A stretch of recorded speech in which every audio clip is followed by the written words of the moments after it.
إن الحمد لله نحمده ونستعينه ونستهديه ونستغفره ونتوب إليه ونتوكل عليه ونعوذ بالله من شرور أنفسنا وسيئات أعمالنا من يهده الله فلا مضل له ومن يضلل فلا هادي له اللهم صل وسلم وبارك على محمد وعلى آل محمد كما صليت وسلمت وباركت على إبراهيم وعلى آل إبراهيم في العالمين إنك حميد مجيد أما بعد.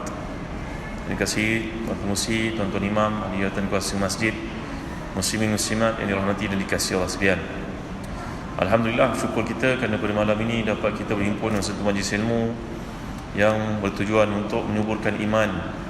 Kerana Nabi SAW telah bersabda, majtama'a qaumun fi baitin min buyutillah yatluna kitaballah wa yatadarasuna bainahum illa nazalat alaihimur rahmah wa ghashiyatuhumus sakinah wa haffathumul malaika wa zakarahumullahu fi man indah.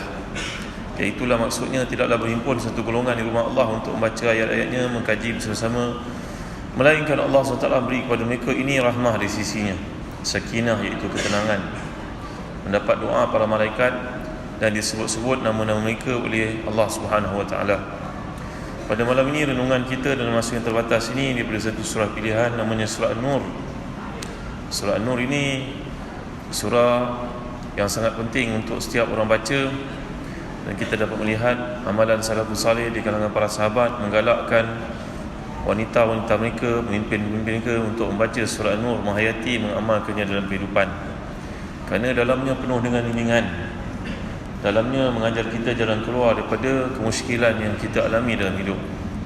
Sesuai dengan namanya An-Nur itu sebenarnya dipetik daripada ayat Allah Subhanahu Wa Taala yang ke-35 dalam surah ini. Iaitulah firman-Nya, a'udzubillahi minasyaitonir rajim. Allahu nurus samawati wal ard. Mathalu nurihi kamishkatin fiha misbah. Al-misbahu fi zujajah. Az-zujajatu ka'annaha kawkabun durriyyu yuqadu min shajaratin mubarakatin zaitunatin la syarqiyyatin wala gharbiyyah. Yakadu zaituha yudhi'u walau lam tamsashu nar. Nurun 'ala nur. Yahdillahu linurihi man yasha' wa yadribullahu al-amthala linas wallahu bikulli syai'in alim. Sadaqallahul azim. Maksudnya Allah lah yang merupakan pemberi cahaya kepada langit dan bumi. Bandingan cahaya Allah itu seperti satu lubang yang tidak tembus, dalamnya ada pelita besar. Pelita itu dalam sebuah kaca, dan kaca itu seakan-akan bintang yang bercahaya seperti mutiara yang dinyalakan dengan minyak dari pohon yang banyak berkatnya, iaitu pohon zaitun yang tumbuh tidak di timur dan tidak pula di sebelah barat, yang minyaknya sahaja hampir-hampir menerangi walaupun tidak disentuh api. Cahaya di atas cahaya. Allah memberikan cahayanya kepada siapa yang dikehendaki, dan Allah membuat perumpamaan-perumpamaan bagi manusia, dan Allah Maha mengetahui segala sesuatu. Jadi dalam ayat surah An-Nur ini diambil daripada ayat tersebut sesuai dengan salah satu daripada nama-nama Allah. Nur berarti cahaya. Kalau kegelapan malam seperti sekarang ni, kita berjalan di tempat yang gelap tanpa cahaya, mungkin kita masuk dalam lubang. Mungkin kita melihat satu yang panjang itu disangkakan kayu, dipegang rupa-rupanya ulau. Kan? Jadi nak menggambarkan kalau kegelapan itu tidak ada cahaya, seorang terdedah kepada bahaya. Maka demikian juga bila hidup di muka bumi Allah Subhanahu Wa Taala, kita perlu kepada bimbingan, panduan, supaya kita dapat tahu perkara itu dibenarkan ataupun tidak, halal ataupun haram, makruh dan sebagainya. Orang-orang beriman ini merasakan satu dosa yang dilakukan walaupun kecil macam gunung besar yang menanti waktu untuk dihempaskan ke atasnya. Takut, bimbang, kecut dia.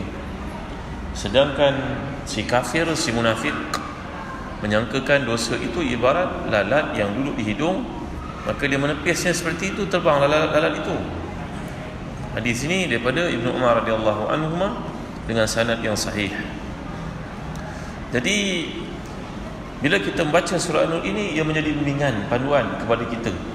Justru Sayyidina Umar Khattab radhiyallahu anhu menyuruh semua gubernur, pemimpin-pemimpin politik untuk mentelaah surah ini, supaya kepimpinan mereka itu bersuluhkan pada cahaya daripada Allah SWT, bukan memandai-mandai.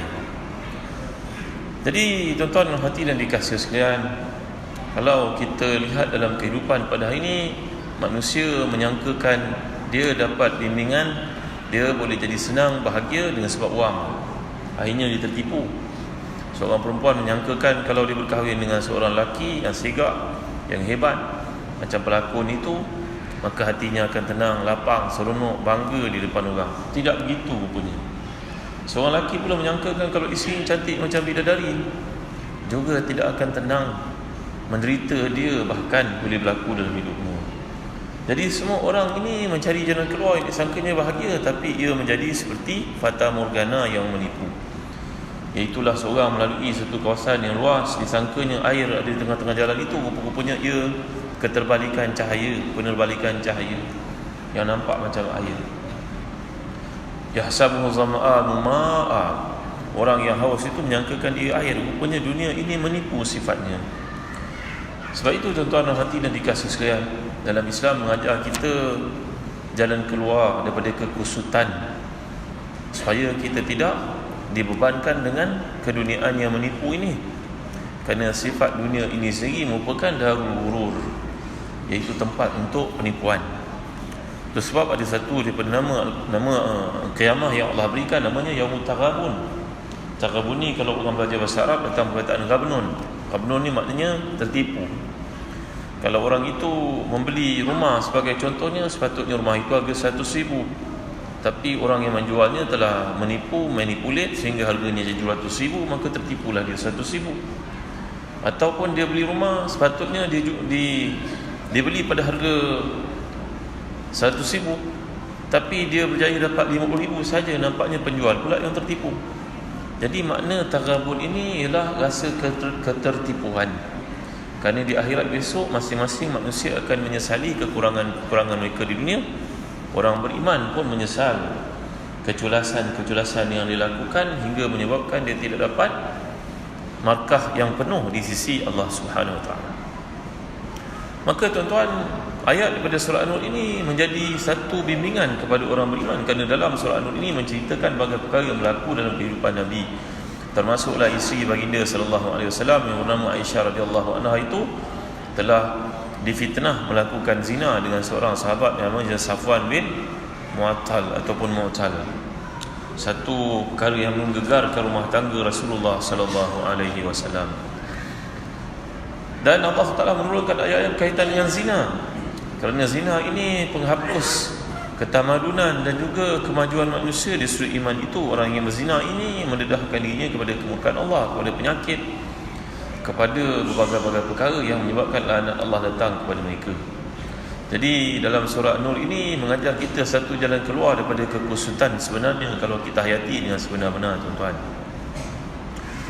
Bila Allah menurunkan surah yang lain namanya surah Asy-Syarh, Alam Nashrah laka sadrak wa wada'na anka wizrak alladhi anqadha dhahrak. Dia juga mengajar kita tentang bagaimana cara untuk keluar daripada masalah-masalah dalam kehidupan.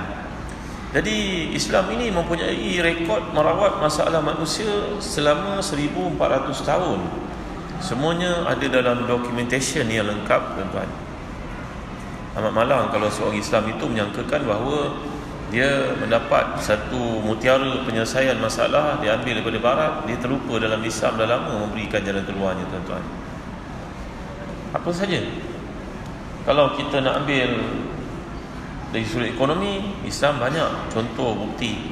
Nak ambil dari sudut perniagaan, sahabat-sahabat Nabi dari 10 orang yang paling awal masuk syurga itu, ternyata 9 orang, 8 orang merupakan businessman, usahawan-usahawan yang hebat. Kalau kita nak bercerita tentang orang yang tidak berkahwin, sahabat Nabi pun ada yang tidak berkahwin. Kalau kita nak bercerita tentang di kalangan orang yang kematian suami, isteri-isteri para sahabat pun contoh-contoh terbaik untuk kita ikuti.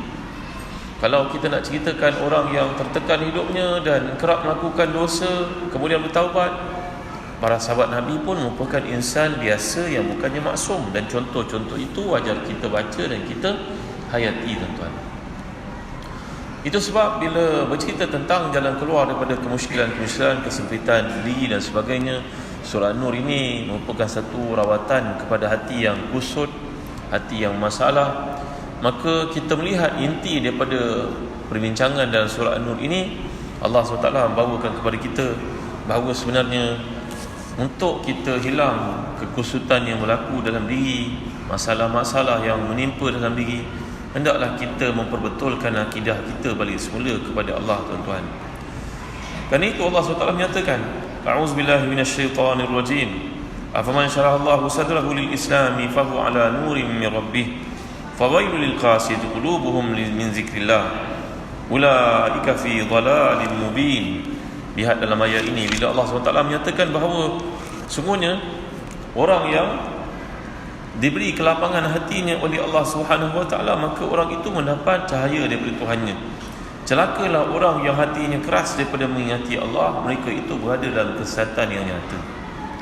Jadi dalam hidup ini, apabila seseorang merasa dirinya susah, sempit, dalam kepayahan, hutangnya banyak, mungkin ada masalah-masalah lain, dia belum berkahwin, meminang orang tolak, atau tak ada orang nak pinang dia, berkahwin pula tidak ada anak, dapat anak, kadang-kadang Allah uji dengan kematian, dengan penyakit dan sebagainya.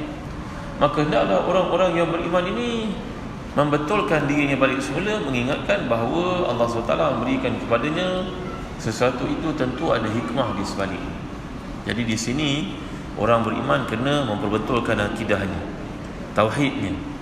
Ya, hendaklah dia berbaik sangka kepada Allah Subhanahu Wa Taala, kerana apa sahaja yang Allah tetapkan itu sebenarnya yang terbaik untuknya. Jadi tuan-tuan hati dan dikasihi sekalian, ini satu bab lagi namanya qada dan qadar. Itu sebab antara doa yang Nabi anjurkan kita selalu baca, Allahumma inni as'aluka nafsan bika mutmainnatan tu'minu biliqa'ika wa tarda biqada'ika wa taqna'u bi'ata'ika. Ya Allah, aku mohon kepadamu jiwa yang tenang, meyakini tentang pertemuan denganmu, redha dengan qada'mu, dan merasa cukup atas pemberianmu. Kalau seseorang itu berkata, sebagai contohnya, saya mempunyai wang yang banyak ini kerana saya kuat bekerja, saya kuat belajar di universiti itu, saya best student, saya keluar, saya dapat kerja, dapat pangkat yang tinggi, wang yang banyak, ini semua kerana saya kuat bekerja. Adakah betul begitu, tuan-tuan? Agak-agak tuan-tuan yang bekerja dalam bilik aircon itu segalanya ada kerakyat, mana lebih berat dengan orang yang kerja menyapu sampah di Dewan Bandara itu?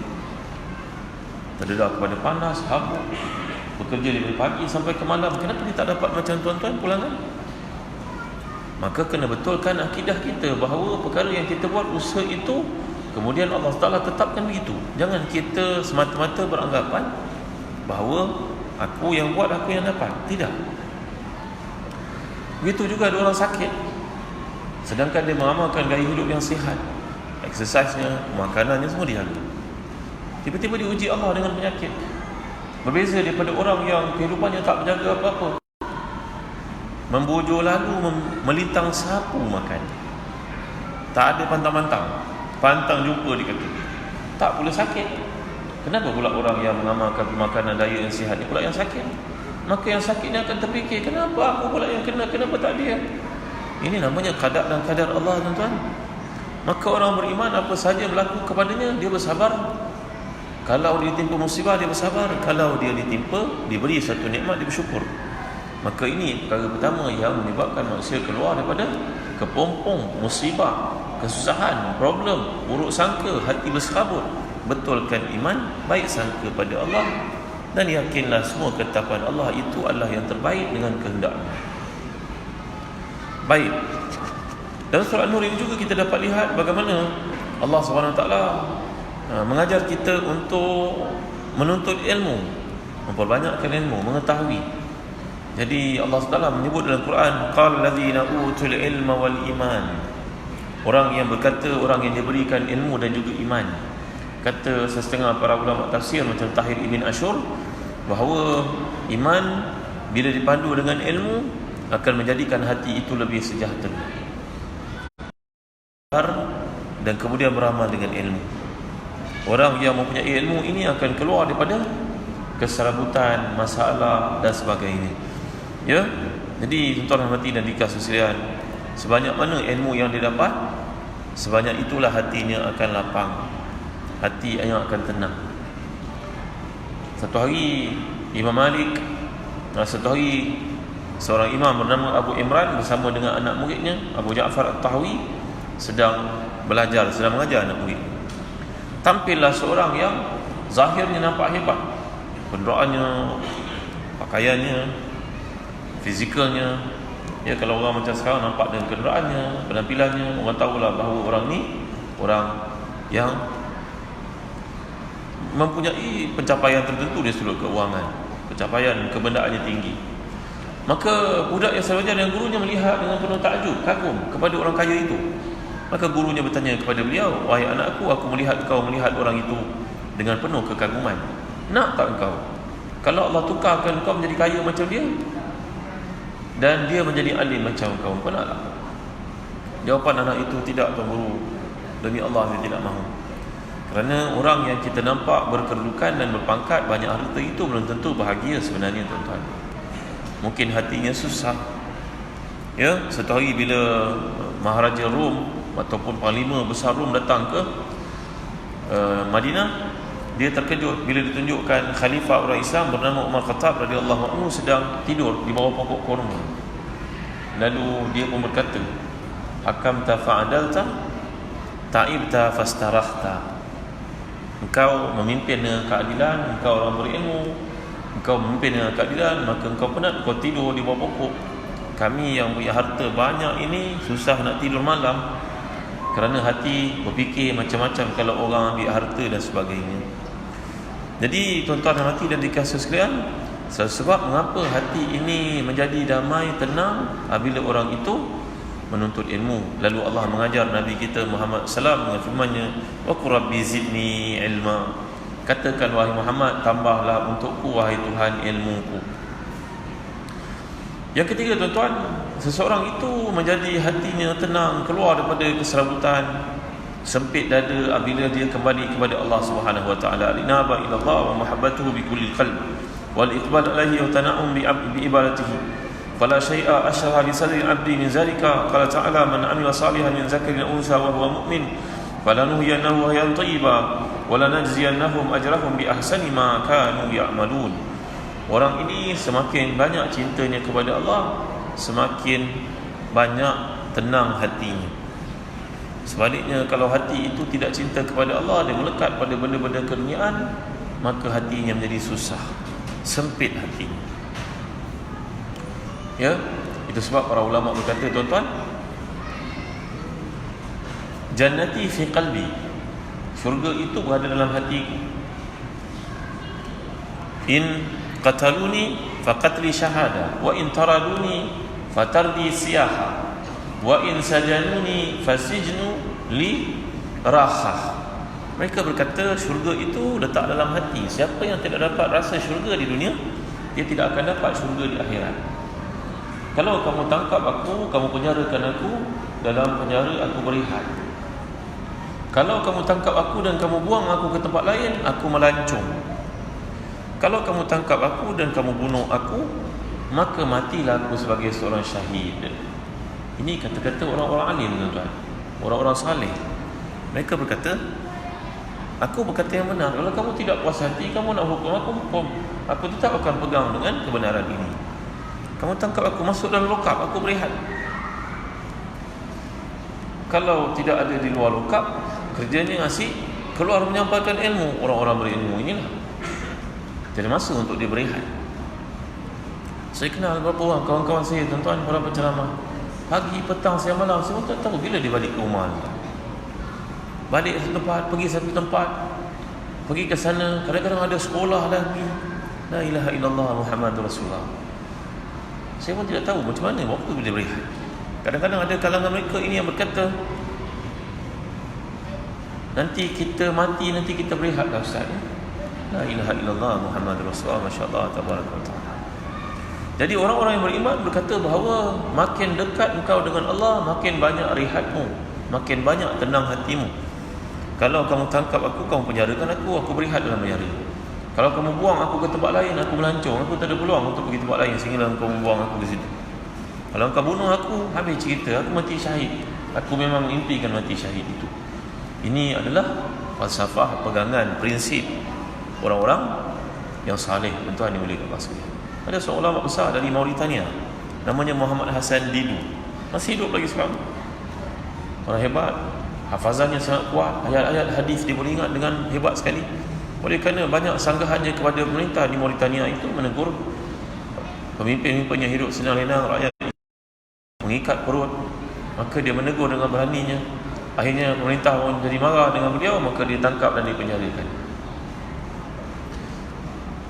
Sekian lama berada dalam penjara, akhirnya dia pun dibebaskan. Orang-orang alim di Mauritania pun datang menziarahinya dengan berkata, Syekh Hasan, Muhammad Hassan pun orang alim, jangan kali jangan lawanlah pemerintah tu, jangan tegurlah mereka, madad dia aja mereka tahu mereka buat salah. Wahai Syekh Muhammad, kami kesian kat kau kena penjara, anak-anak, isteri semua terbiar. Mereka kata pada Syekh Muhammad Hassan Didu macam tu. Syekh Muhammad Hassan kata, kan ke Allah ajar kita dalam Quran, wa nabluukum bil khairi wasyarri fitnah. Allah tetap akan uji kamu. Ya, hasiban nas wa yutraku wa yaqulu amanna wa hum la yuftanun wa laqad fatanna alladhina min qablihim fala ya'lamanna Allahu alladhina sadaqu wa la ya'lamanna al-kazibin.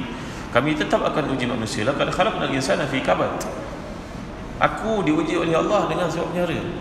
Kamu diuji oleh Allah dalam bentuk yang lain. Jangan kamu menyangkakan aku bebas daripada penjara ini, aku ikut cara kau, aku akan selamat daripada ujian. Setiap kita akan dapat ujian. Maka bersabarlah ketika menghadapi ujian. Ya, jangan minta ditiadakan ujian, tetapi mintalah ketabahan iman ketika menghadapi ujian. Satu hari Imam Ali karramallahu wajhah mendengar seorang berdoa, Allahumma ja'alni minas sabirin, Allahumma ja'alni minas sabirin. Makna dia betul. Ya Allah, jadikan aku orang yang sabar, jadikan aku orang yang sabar. Maka Sayyidina Ali menegurnya, berkata kepadanya, wahai fulan, apakah kau minta kepada Allah diuji? Doa ini Allah tidak pernah sebut dalam Quran. Jangan baca ini. Walaupun nampak bersihnya, zahirnya baik, tapi Allah tak pernah ajar kalau doa itu. Yang Allah ajar, Rabbana la tu'akhidna in nasina wa akhtana, Rabbana wa la tahmil alaina isran kama hamaltahu alladhina min qablina, Rabbana wa la tuhammilna ma la taqata lana bihi wa'fu 'anna waghfir lana warhamna anta maulana fansurna 'alal qawmil kafirin. Jangan minta ujian. Minta sabar, menjadi orang sabar itu berarti minta ujian sebenarnya. Itu sebab dalam berdoa jangan mandai-mandai mengarang-arang doa, tuan-tuan. Hendaklah kita menjadikan panduan daripada Quran, daripada hadis, daripada amalan salafus salih dalam doa-doa mereka. Jangan mandai-mandai berdoa. Jangan pandai-pandai kita create satu doa. Ya, maka tuan-tuan mati dan dikasih sekalian, orang yang makin dekat dirinya Allah, makin jauh daripada musibah, makin sukar, makin senang hatinya. Dan orang-orang yang saleh ni tuan-tuan, mereka menerima ujian yang Allah berikan macamlah seseorang kita menerima satu nikmat yang diberikan.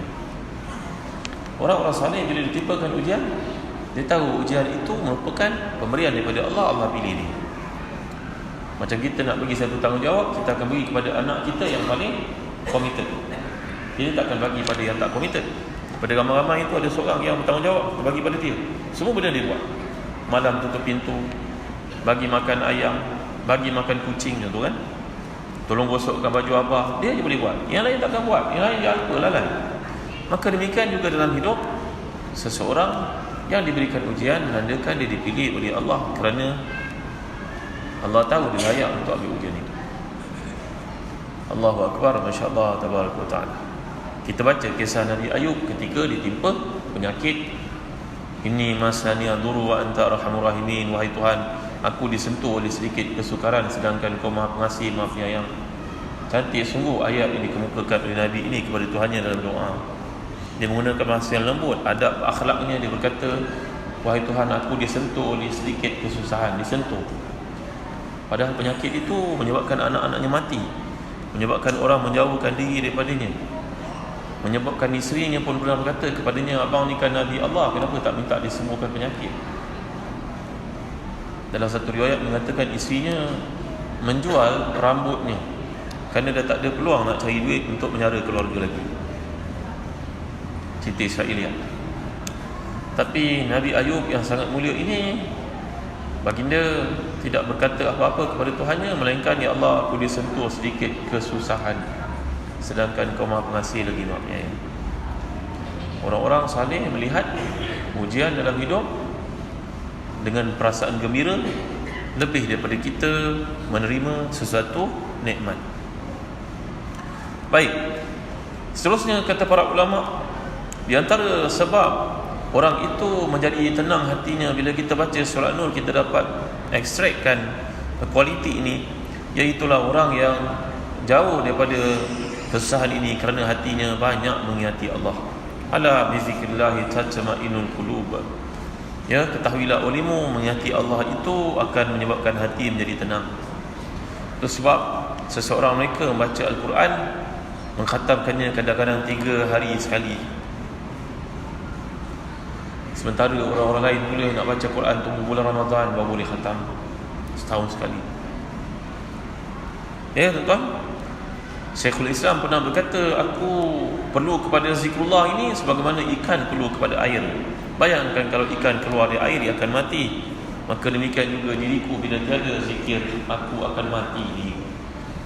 Kita ambil berat buat fizikal kita kan, badan kena tegak, yang lelaki badan kena sadu, betul tak? Yang perempuan kena cantik penampilannya kan. Kadang-kadang nak pakai burda pun nak kena nampak mata cantik, nak masuk kat Facebook kan, tuan kan. Ni cerita orang sekarang lah, bisnes riak kan. Sebenarnya pakai burda tu bukanlah satu kelebihan yang dituntut sangat pun. Kata para ulama, pakai tak ada masalah. Tapi betulkan niat itu kalau kita pakai kerana ikut pakaian isteri Rasulullah sallallahu alaihi wasallam. Ini teguran penting. Kerana orang niat dia entah ke mana, ke laut semua dalam buat perkara-perkara seperti ini. Kerana jadi permainan tuan-tuan. Ya. Jadi kalau kita perhatikan tuan-tuan hati dan dikasih sekalian, dalam bab mengingati Allah Subhanahu wa taala ini kena ingat Allah dengan berjadual, dengan bersungguh-sungguh. Ya, sebab itu kalau kita perhatikan ayat-ayat yang menyuruh kita untuk ingat Allah, Allah akan sebut uzkurullaha zikran katsira. Ingatlah Allah dengan ingatan yang paling banyak. Mana tak ada had. Nabi mengajar kita kalau lepas sembahyang itu 33 ataupun 34 subhanallah, alhamdulillah, Allahu akbar, itu lepas sembahyang. Selebihnya kau banyakkan zikrullah kepada Allah SWT. Hati kamu akan jadi tenang. Ya. Jadi kalau kita perhatikan, orang-orang terdahulu membaca Quran bersungguh-sungguh mengkhatamkannya, tapi kita pada hari ini kerana terlalu banyak dengan tarikan-tarikan keruniaan yang mengasyikkan, kita tiada masa lagi untuk Quran, sibuk dengan benda-benda lain. Ya. Perkara berikutnya, kata para ulama, perkara yang akan menyebabkan hati kamu menjadi lembut, hati kamu keluar daripada masalah-masalahnya, al-ihsan ila khalq wa nafu'uhum bima yumkinuhu minal mal wal jah wal nafa' bil badan. Baik kepada orang, hati kamu akan tenang. Dalam surah An-Nur yang kita dapat baca ni tuan-tuan, bila Allah menurunkan ayat ke-22, wala ya'tali ulul fadli minkum wasa'ati ayutu ulil qurba wal masakin wal muhajirin fi sabilillah. Apakah maksud 22 ni? Janganlah orang-orang yang memiliki kelebihan, kelapangan antara kamu bersumpah mereka tidak akan dibantuan kepada kaum kerabatnya, orang-orang miskin yang berhijrah di jalan Allah. Ayat ini turun berikutan dengan tindakan Abu Bakar As-Siddiq radhiyallahu anhu yang memberhentikan bantuan kepada salah seorang keluarganya yang terlibat dalam fitnah terhadap anaknya Aisyah radhiyallahu anha. Sepatutnya kalau orang berbaik kepada anda balaslah dengan kebaikan. Kalau tak boleh balas dengan kebaikan pun, tolonglah jangan buat jahat pada orang, tuan-tuan. Betul kan? Kita tak boleh nak jadi AJK masjid, nak kemaskan masjid, nak berkhidmat untuk masjid, orang ramai tak boleh, tak apa. Jangan pula beri conteng pintu masjid itu, pintu bilik air itu, kan? Betul tak? Kita kalau tak boleh nak bersihkan masjid, tak apa. Orang lain boleh buat, tapi janganlah tinggalkan pampers dalam masjid, tuan-tuan. Betul? Betul kan? Kita kalau tak boleh nak bersihkan kaki masjid, tak apa. Janganlah hantar kucing buang kat masjid pula, tuan-tuan.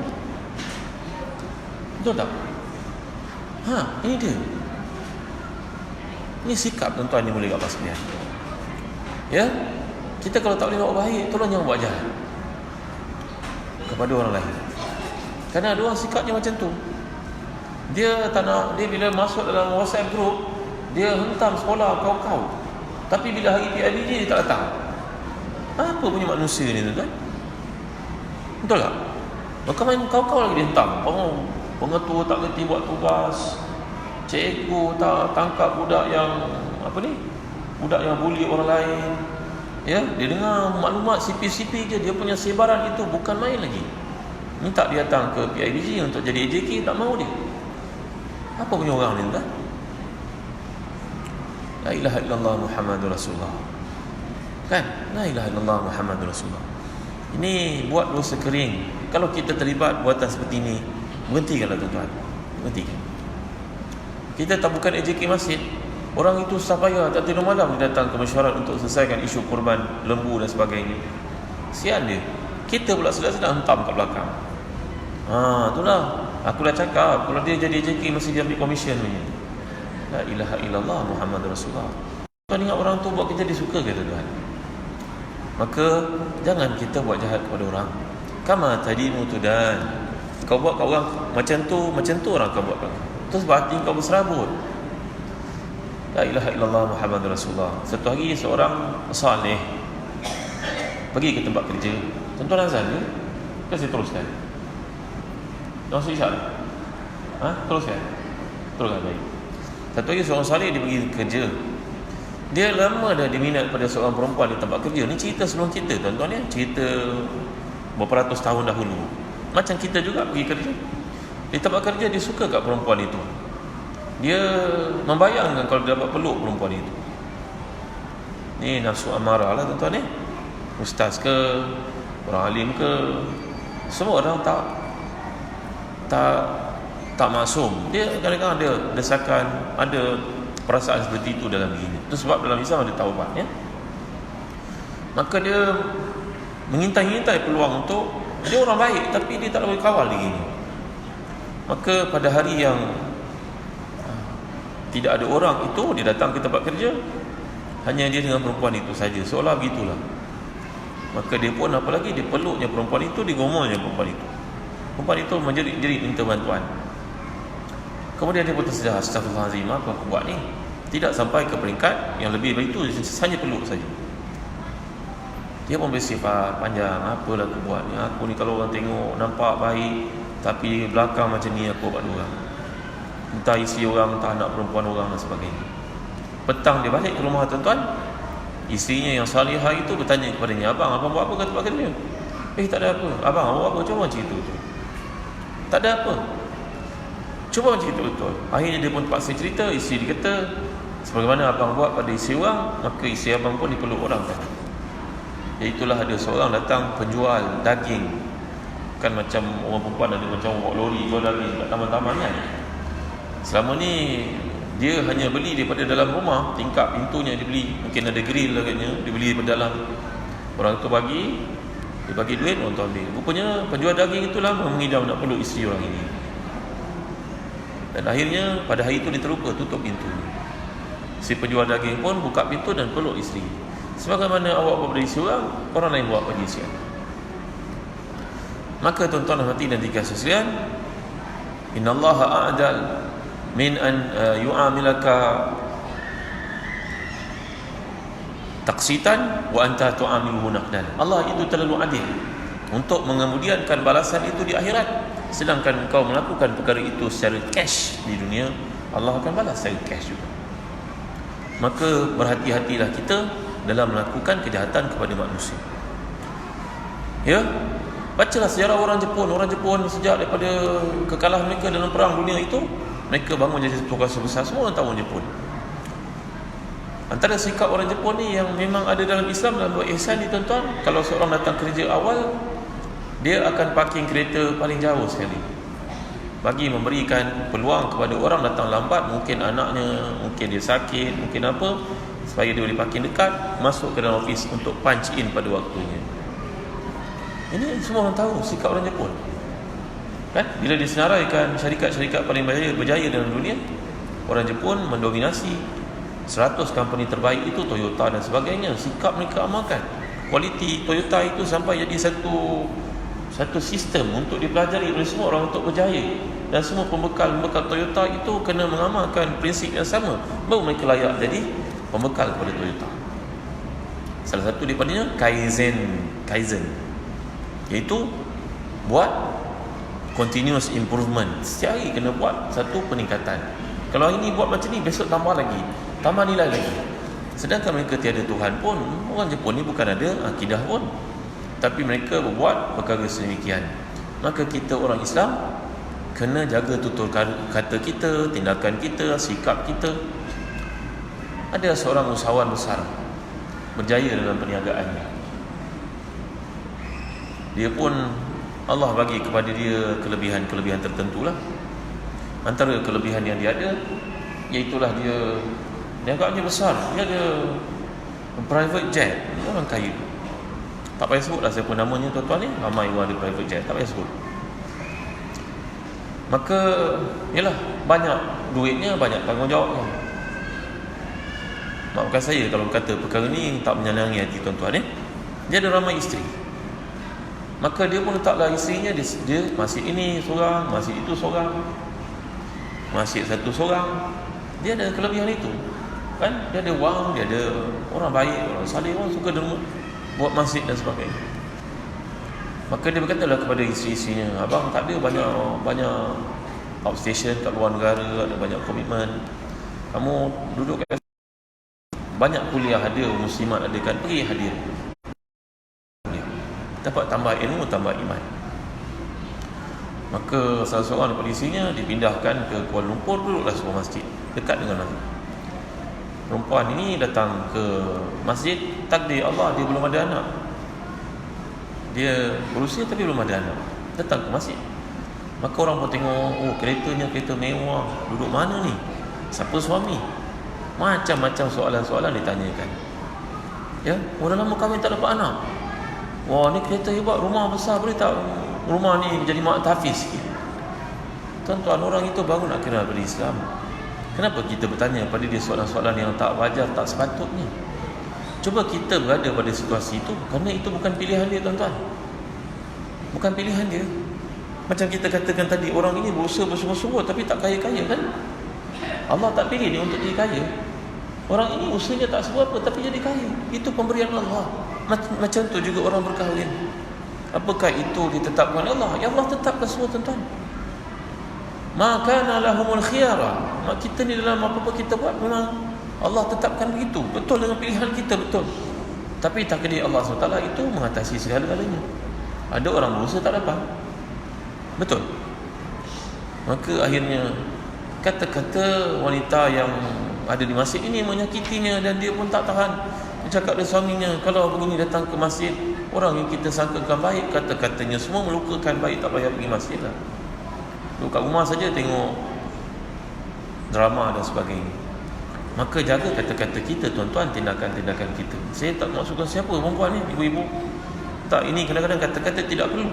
Itu sebab tabiat Nabi kita SAW, kalau seseorang baby lahir pun Nabi tidak pernah tanya apa jantinanya. Nabi tak pernah tanya. Laki ke perempuan Nabi tak tanya. SAW. Sehinggalah dia bawa baby itu kepada baginda untuk didoakan, barulah Nabi tahu ini laki ke perempuan. Allahumma faqihu fid din wa ta'wil. Kata Aisyah radhiyallahu anha, menjadi satu perkara yang makruh, kami tidak pernah bertanya kepada orang yang dapat anak itu apakah jantinanya, kerana Nabi tak pernah tanya.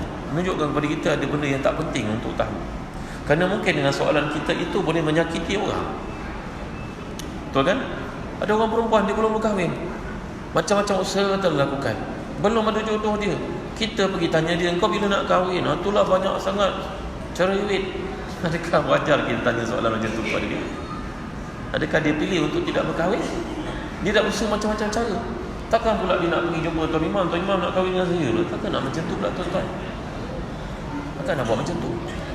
Jadi kita pada perkataan kita, tolong awasi, tolong jaga. Takut-takut kata-kata itu akan menjerat kita di akhirat. Para ulama bercerita, ada orang mati, kuburnya digali keluar api.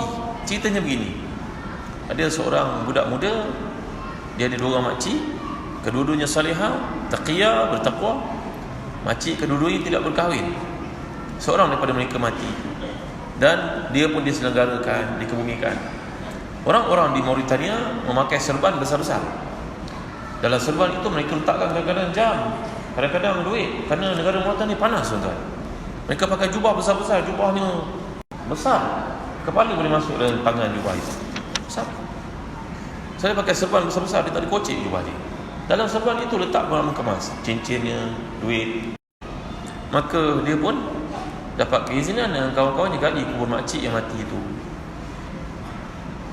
Halfway tengah menggali, terkejut melihat api keluar dari kubur itu, hampir membakar wajah mereka. Bertempiaran mereka lari, tak jadi nak cari jam tangannya hilang. Akhirnya budak lelaki ni bertanya balik pada makciknya yang hidup, apakah kelakuan makcik yang mati itu? Kita ni kalau orang dah mati jangan sebutlah keburukan-keburukannya. Dah habis. Ceritalah kebaikan-kebaikannya. Tapi makcik itu menyembunyikan. Dia tanya makcik, tolong cakap. Orang cakap, wahai makcik cakap, sebenarnya nak makcik kau tu orang baik. Sebut macam apa lagi amalan dia? Rupanya makcik kau itu orang salihah. Ceritalah makcik, tolonglah. Akhirnya makcik itu cakap, dia buat semua kebaikan, tapi ada satu keburukan yang tidak boleh dielakkan. Dengar baik kan ya? Dia ni lidahnya tak jaga. Lidah ni tak jaga, tak ada insurans lidah ini. Itulah tanya soalan-soalan tak penting itu yang menyakiti hati orang. Menyoal siasat benda yang tak perlu. Dan akhirnya makcik itu berkata, moga Allah ampunkan dia. Nampaknya amalan saleh yang dilakukan itu dimakan oleh satu keburukannya, iaitu lidah ini banyak mengadu domba. Mengadu domba ni apa benda tuan-tuan? Menyampaikan. Ada orang kata Imam Ghazali, dia punya jahatnya mulutnya itu, dia menceritakan hal orang, dia nak mengumpat orang itu, tapi kerana orang itu orang saleh, maka dia terpaksa twist cerita itu nampak baik, tapi di sebalik itu dia nak burukkan orang yang diumpatinya. Begini contoh, Tuan Imam orang baik, semua orang sayang orang. Saya ni ada dengki perasaan pada Imam, contoh maka saya pun cerita pada orang, kenapa Tuan Imam? Tuan Imam baik, orang tu dia hafal Quran dari kecil dulu, bacaannya sedap, orang semua sayang dengan dia. Tapi nak tahu tak, contohnya Tuan Imam maafkan saya, bukan betul ni, bukan betul. Contoh, tapi nak tahu tak, sebenarnya Tuan Imam tu, dia adik-beradik dia bergaduh masalah tanah. Apa faedah kau cerita benda ni kepada orang? Nampak tak? Hati yang jahat itu berserabut, bersarang perasaan benci dan dengki. Cerita kebaikan, di kebaikan itu di twist, ada keburukan nak dibawa supaya orang tahu imam ni ada aib dia. Apa faedah tuan-tuan? Faedahnya kerana hati itu rasa puas bila mendedahkan aib orang. Ini kena jaga tuan-tuan. Kena jaga diri kita daripada perkara-perkara semikian. Baik, yang terakhir sekali, apakah perkara yang menyebabkan hati kita lapang daripada surah An-Nur ini? Mengajar kita supaya hendaklah banyak minta kepada Allah SWT, kerana Allah lah yang beri hati yang tenang. Antara doa yang Nabi sering anjurkan kita untuk baca, mengikut saya baca, saya ijazahkan tuan-tuan malam ni. Allahumma ati nafsi taqwaha wa zakkiha anta khairu man zakkaha anta waliyuha wa maulaha. Allahumma ati nafsi taqwaha wa zakkiha anta khairu man zakkaha anta waliyuha wa maulaha. Ya Allah, berilah kepada aku hatiku ini pembersihannya. Engkaulah sebaik-baik pembersihnya, Engkaulah pemiliknya dan pembimbingnya. Bacalah doa ni selalu, semoga Allah memberikan kepada kita hati yang tenang. Antara nikmat yang paling besar dalam hidup bila hati kita lapang, tuan-tuan. Hati ni tak ada perasaan dengki dengan orang lain. Seorang ulama diceritakan mati, lalu anak murid bertemu dengannya dalam mimpi, melihatnya dalam keadaan gembira dalam syurga. Kita kalau melihat orang dah mati itu berpakaian putih, gembira, insya-Allah di dalam rahmat Allah. Maka anak murid bertanya kepada tuan guru masuk syurga Ini bukan hujah, ini cerita-cerita orang saleh. Maka tuan guru kata, ya alhamdulillah Allah beri aku masuk syurga nak. Adakah kerana banyaknya tulisan tuan guru, buku-buku tuan guru hasilkan, banyaknya qiyamul lail, banyaknya tahajud, sedekah? Ya, itu pun ada juga kelebihannya. Tetapi Allah berfirman kepadaku ketika dia melihat dosa-dosaku, dia kata, wahai fulan, apa yang lepas, lepaslah. Kerana itu ayat dia kepada orang lain. Ayat dia kepada orang lain. Dia sering berkata kepada orang, lepas tak ada apa dah. Dia lupakan semua masalah orang kepada dia. Ya, lihatlah kebaikan orang kepada kita dan keburukan kita pada orang. Tuba liman syaghalathu uyubuhu an uyubin nas. Dalam hadis Nabi bersabda, orang paling baik orang disibukkan dengan keaiban-keaiban dirinya dibandingkan keaiban-keaiban orang. Baik, setakat ini saja dulu untuk kita pelajari pada malam ni, intisari daripada surah An-Nur. Moga-moga ada manfaat untuk kebaikan diri, peningkatan diri, jati diri Islam kita. Wallahu a'lam, sallallahu ala sayyidina Muhammad wa ala alihi wa sahbihi wa baraka wasallam. Walhamdulillahirabbil alamin. Allahumma zidna wa la tanqusna wa akrimna wa la tuhinna wa atina wa la tahrimna wa asirna wa la tu'sir alaina wa ridina wa ridana. Allahumma ati nufusana taqwaha wa zakkiha anta khairun man zakkaha anta waliyuha wa mawlaha bi rahmatika ya arhamar rahimin. Allahumma inna nas'aluka nafsan bika mutma'innatan tu'minu bi liqa'ika wa tarda bi qada'ika wa taqna'u bi ata'ik. Rabbana atina fid dunya hasanah wa fil akhirati hasanah wa qina azaban nar. Wa sallallahu ala sayyidina Muhammad wa ala alihi wa sahbihi wa sallam. Walhamdulillahirabbil alamin.